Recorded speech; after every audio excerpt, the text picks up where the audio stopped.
ओम शांति। आज 10 सितंबर 2024 के साकार मधुर महावाक्य है। आज की मधुर मुरली में बाबा ने बहुत सुंदर वशीकरण मंत्र दिया है। मन को वशीकरण करने का मंत्र है मन मना भव। इसमें बहुत सारी खूबियां समाई हुई हैं। जब आप मन मनाभव होते हैं, याद में रहते हैं, आत्मा पावन बनती जाती है, खुशी बढ़ती जाती है, मैनर्स अच्छे हो जाते हैं, आत्मा सतो प्रधान बन जाती है, कैरेक्टर सुधरते जाते हैं। चेक करना है, मैं बाबा को कितना याद करता हूँ, मेरी कर्मेंद्रियों में कोई चलाए माने तो नहीं। चेक करो, बाबा की याद में मैं स्वयं कितना रहता हूँ। बाबा ने बड़ी गुह्य बात बताई, अंत तक भी माया आपकी परीक्षा लेती रहेगी। आपको माया के तूफानों से डरना नहीं, मन मनाभव हो जाना है। बाबा को याद करते रहेंगे, ये आपके लिए सेफ्टी की लकीर है, नंबर 1 सेफ्टी की लकीर है। बाबा जब बच्चों से मिलते हैं तो पूछते हैं, बच्चे याद में रहते हो, याद में बुद्धि भटकती तो नहीं। सुनते हैं बाबा के मधुर बोल। बाबा ने कहा, मीठे बच्चे, माया को वश करने का मंत्र है मन मना भव। इसी मंत्र में सब खूबियां समाई हुई हैं। यही मंत्र तुम्हें पवित्र बना देता है।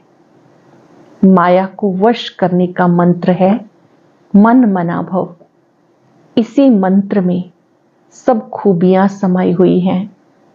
यही मंत्र तुम्हें पवित्र बना देता है। क्वेश्चन है, आत्मा की सेफ्टी का नंबर 1 साधन कौन सा है और कैसे? आत्मा की सेफ्टी का नंबर 1 साधन कौन सा है और कैसे?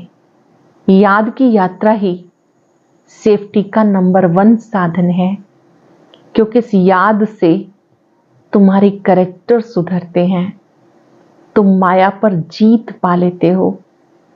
याद से पतित कर्मेंद्रियां शांत हो जाती हैं।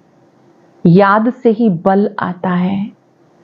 ज्ञान तलवार में याद का जोहर चाहिए। याद से मीठे सतो प्रधान बन जाएंगे, कोई को भी नाराज नहीं करेंगे। इसलिए याद की यात्रा में कमजोर नहीं बनना। अपने आप से पूछना है, हम कहाँ तक याद में रहते हैं, मैं स्वयं बाबा की याद में कितना रहता हूँ।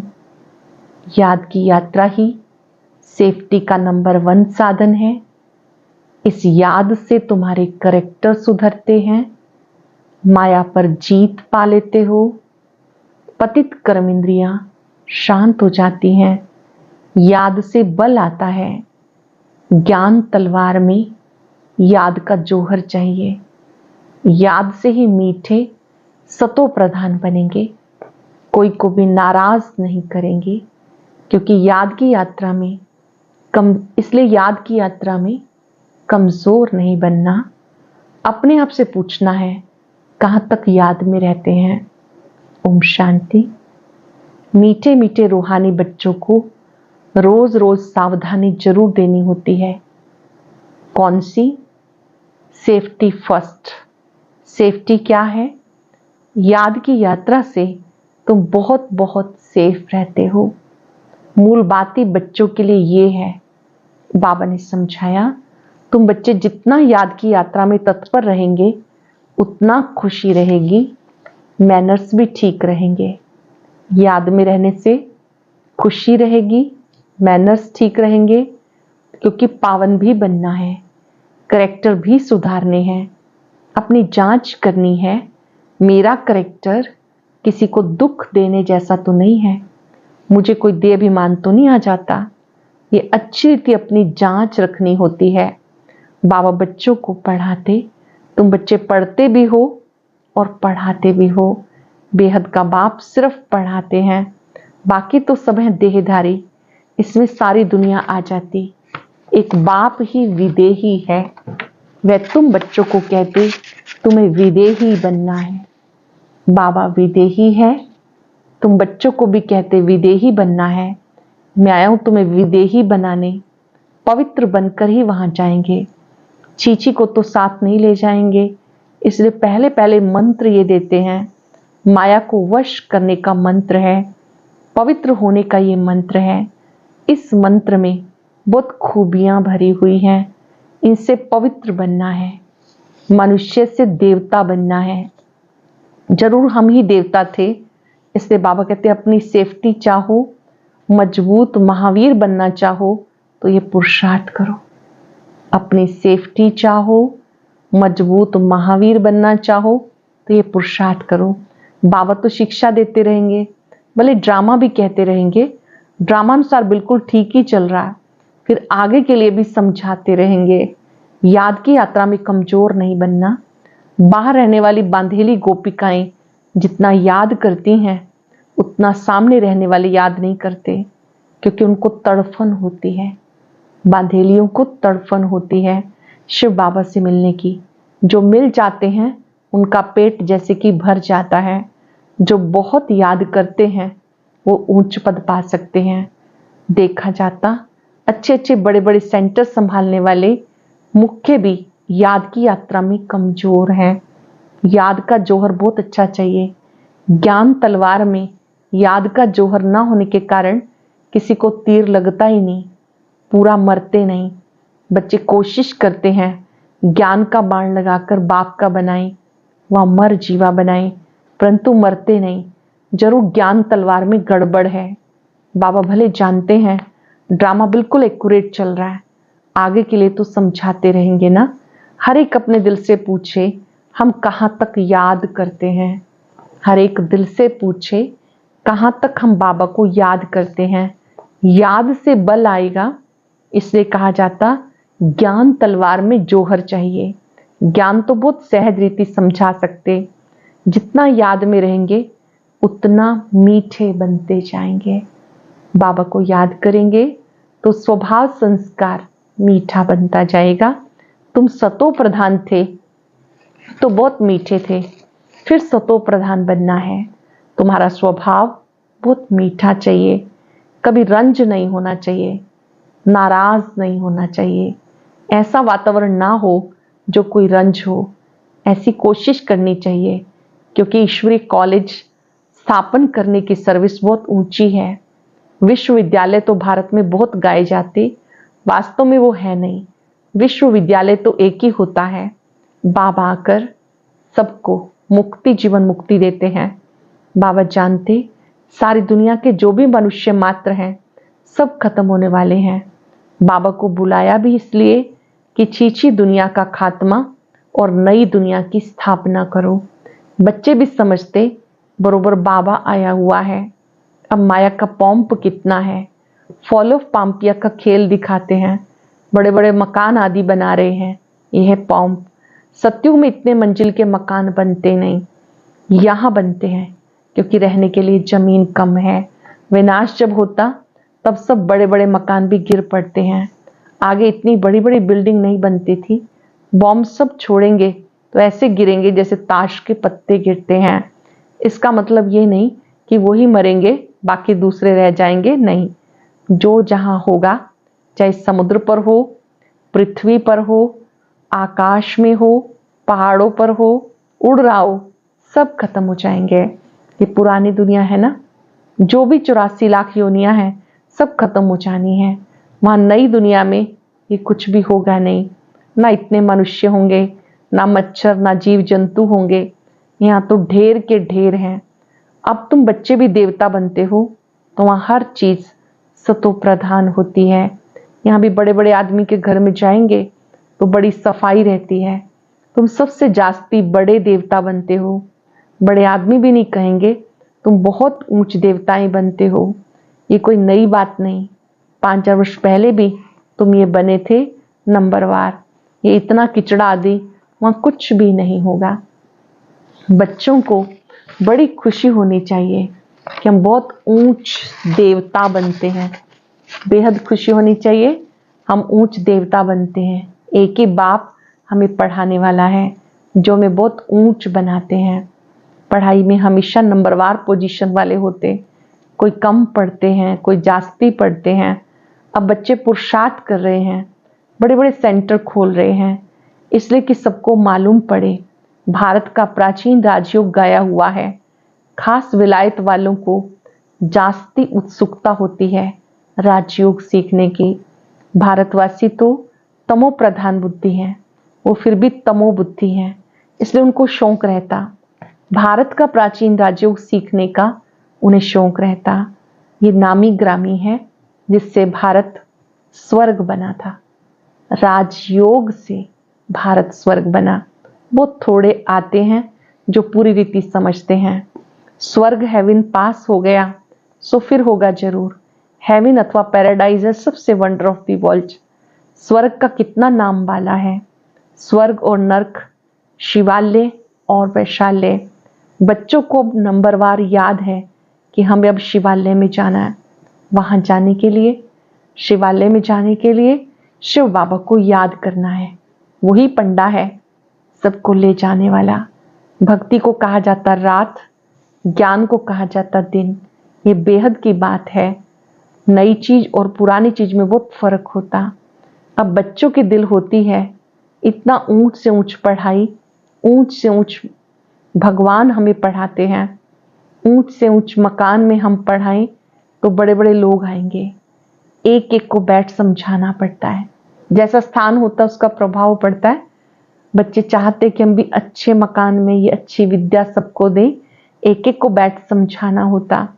वास्तव में पढ़ाई व शिक्षा के लिए एकांत में स्थान होते हैं। ब्रह्म ज्ञानियों के भी आश्रम बाहर शहर से दूर दूर होते हैं और नीचे ही रहते हैं, इतने ऊपर की मंजिल पर नहीं रहते। अभी तो तमो प्रधान होने से शहर के अंदर घुस पड़े हैं। वह ताकत खत्म हो गई। इस समय सबकी बैटरी खाली है। अब बैटरी को कैसे भरना है, ये बाप के सिवाय कोई भी बैटरी चार्ज नहीं कर सकता। बाबा के सिवाय कोई भी बैटरी चार्ज नहीं कर सकता। बच्चों को बैटरी चार्ज करने से ताकत आती है। उसके लिए मुख्य है याद। उसी में माया विघन डालती है। कोई तो सर्जन के आगे सच बताते हैं, कोई छिपा लेते। अंदर में जो खामियां हैं वो बाबा को बतानी है। जो भी अंदर में खामियां हैं बाबा को बतानी है। इस जन्म में जो जो पाप किए अविनाशी सर्जन के आगे वर्णन करने चाहिए, नहीं तो दिल अंदर खाता रहेगा। सुनाने के बाद फिर खाएगा नहीं। अंदर रख लेना ये भी नुकसान कारक है। कोई हमसे भूल हुई, हमने छिपा ली, अंदर रख ली, ये भी नुकसान कारक है। जो सच्चे सच्चे बच्चे बनते हैं वो सब बाबा को बता देते, इस जन्म में ये पाप किए। दिन प्रतिदिन बाप जोर देते रहते, ये तुम्हारा अंतिम जन्म है। तमो प्रधान से पाप तो जरूर होते होंगे ना। बाबा कहते हैं बहुत जन्मों के अंत में जो नंबर 1 पतित बना उनमें ही प्रवेश करता हूं, क्योंकि उनको ही नंबर 1 में जाना है। बहुत मेहनत करनी पड़ती। इस जन्म में जो पाप हुए कईयों को पता ही नहीं पड़ता कि हम ये क्या कर रहे हैं। सच नहीं बताते, कोई कोई सच बताते हैं। बाबा ने समझाया बच्चे तुम्हारी कर्म इंद्रियां शांत तब होती जब कर्मातीत अवस्था बनती है। जैसे मनुष्य बूढ़े होते तो कर्म इंद्रियां ऑटोमेटिकली शांत हो जाती। इसमें छोटेपन में सब शांत हो जाना चाहिए। योग बल में अच्छी तरह से रहें तो इन बातों की एंड हो जाए। योग बल में अच्छी तरह से रहें तो इन बातों की एंड हो जाए। वहां कोई ऐसी गंदी बीमारी, किच्चड़ पट्टी कुछ नहीं होता। मनुष्य बड़े साफ शुद्ध रहते हैं।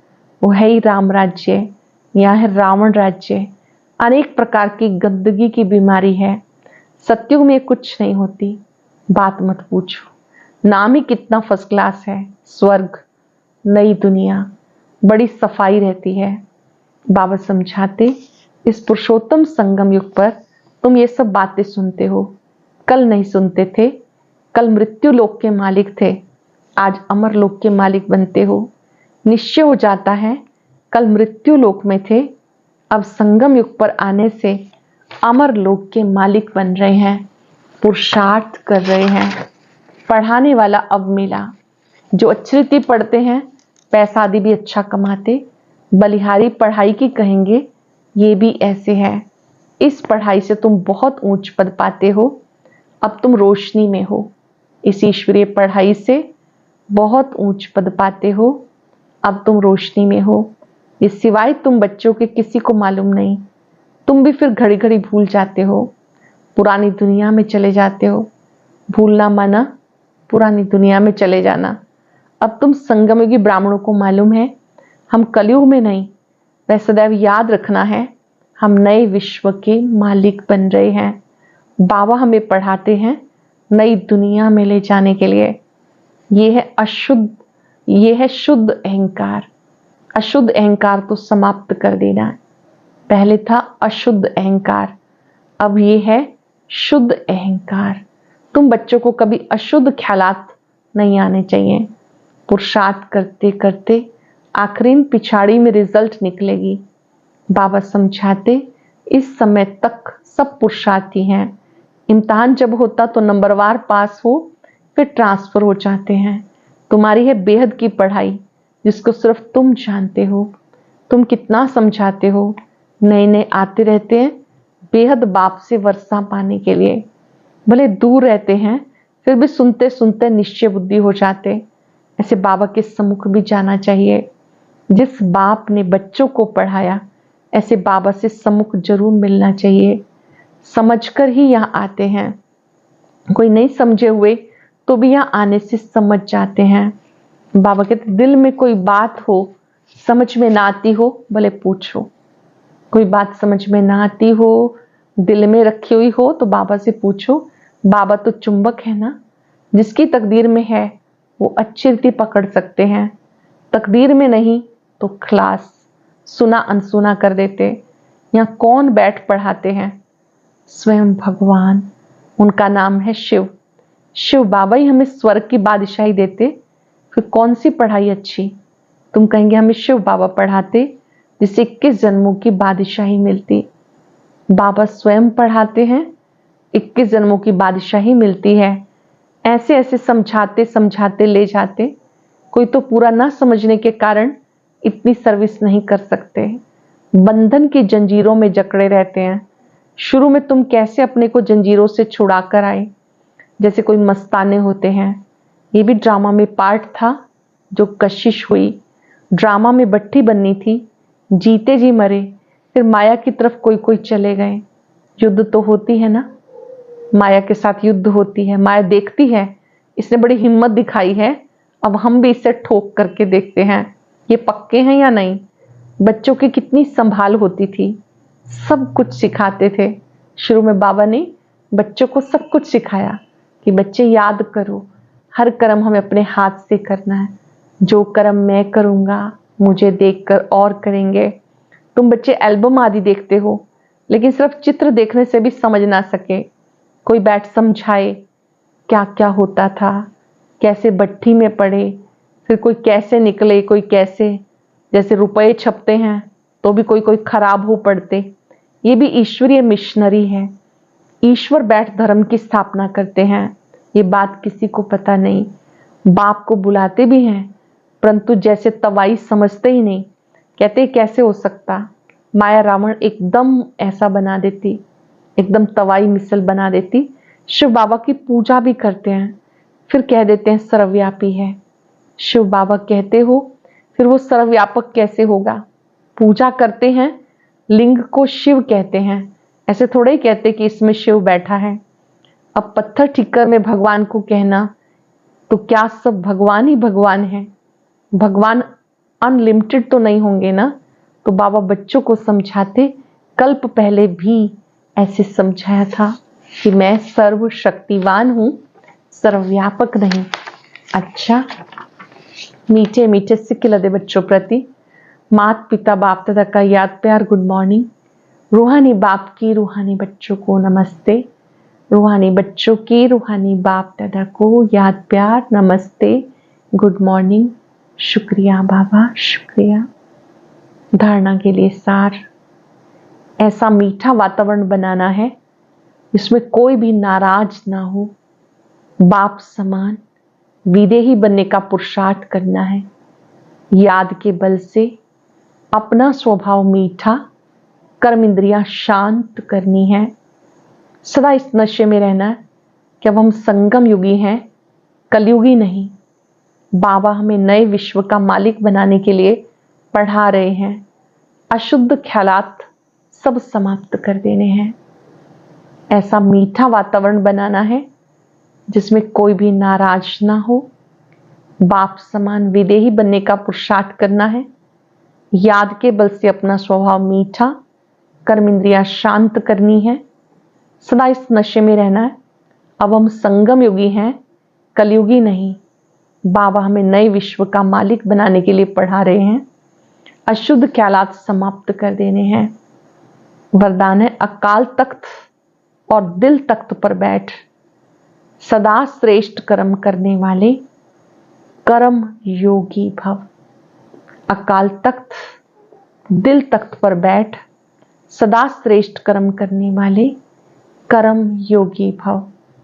इस समय आप सब बच्चों को 2 तख्त मिलते हैं, एक अकाल तख्त, दूसरा दिल तख्त। एक तो ये भ्रिकुटी का अकाल तख्त, दूसरा दिल तख्त।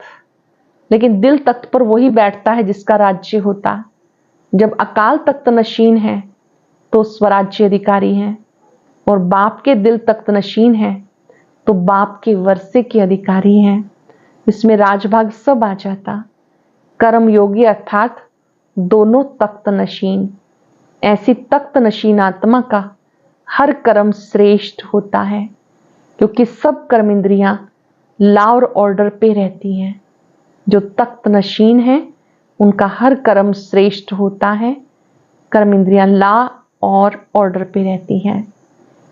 इस समय आप सब बच्चों को 2 तख्त मिले हैं, अकाल तख्त और दूसरा दिल तख्त। लेकिन तख्त पर वही बैठता जिसका राज्य होता। जब आत्मा अकाल तख्त नशीन है तो स्वराज्य अधिकारी है। बाप के दिल तख्त नशीन है तो बाप के वर्षे की अधिकारी है, जिसमें राजभाग सब आ जाता। कर्म योगी अर्थात दोनों तख्त नशीन। ऐसी तख्त नशीन आत्मा का हर कर्म श्रेष्ठ होता है, क्योंकि सब कर्म इंद्रियां लॉ और ऑर्डर पे रहती हैं। स्लोगन है जो सदा स्वमान की सीट पे सेट रहता है वही गुणवान और महान है। जो सदा स्वमान की सीट पर सेट रहता है वही गुणवान है और महान है। आज हम याद रखेंगे, मैं कर्म योगी आत्मा हूं। जो कर्म योगी है वही सहज योगी है। कर्म की गति महान है, वही कर्म श्रेष्ठ है जो आत्मिक स्मृति में रह के किए जाते हैं। कर्म योगी कर्म करते हुए याद में रहता है।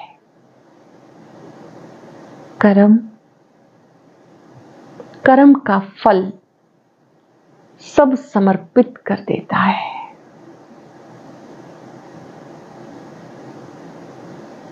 बाबा के स्वरूप को देखते हुए योग युक्त हो जाए, शक्तियां लेकर शक्तिशाली बन जाए। इतनी शक्ति भरे पापों का बोझा उतर जाए।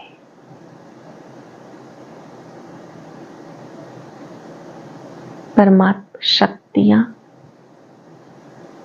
फाउंटेन की तरह मुझ में समा रही है। मैं कर्म योगी आत्मा हूं। शुक्रिया बाबा, शुक्रिया। ओम शांति।